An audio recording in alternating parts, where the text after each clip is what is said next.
Hello all. Marriage ஆகி இது நாள் வரைக்கும் என்னோடய ஹஸ்பண்ட் வந்துட்டு டிஸ்டன்ஸில் இருக்கக்கூடிய ஊருக்கெல்லாம் போனதே இல்லை. ஆனால் வந்து இந்த வாட்டி அவங்க ஒர்க்கு காரணமாக சென்னைக்கு போனாங்க.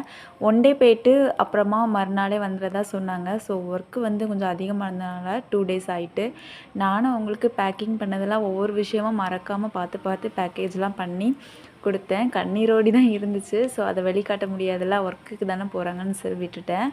வீட்டில் வந்துட்டு கீரை வந்து இருந்துச்சு. ஸோ அதை நான் வந்து கட் பண்ணி அந்த வேரை வச்சுருந்து நல்லாவே க்ரோத் ஆகி வளர்ந்துச்சு. கிச்சனில் மணி பிளான்ட்லாம் எப்பவும் போல் மெயின்டைன் பண்ணிட்டு தான் இருக்கேன். வீடியோ ரொம்ப நாள் கழித்து போடனால கொஞ்சம் வித்தியாசமாக உங்களுக்கு தோணும். ஹஸ்பண்ட் வந்து சென்னைக்கு போகிறதுனால அவங்களுக்கு வந்துட்டு நான் வந்து ஈவினிங் வந்து ட்ரெயினில் தான் போகிறாங்க. ஸோ வந்து சாப்பாடு வீட்டிலே ரெடி பண்ணி கொடுத்துக்கலான்ட்டு சாப்பிட்டுட்டே போக சொல்லிட்டேன்.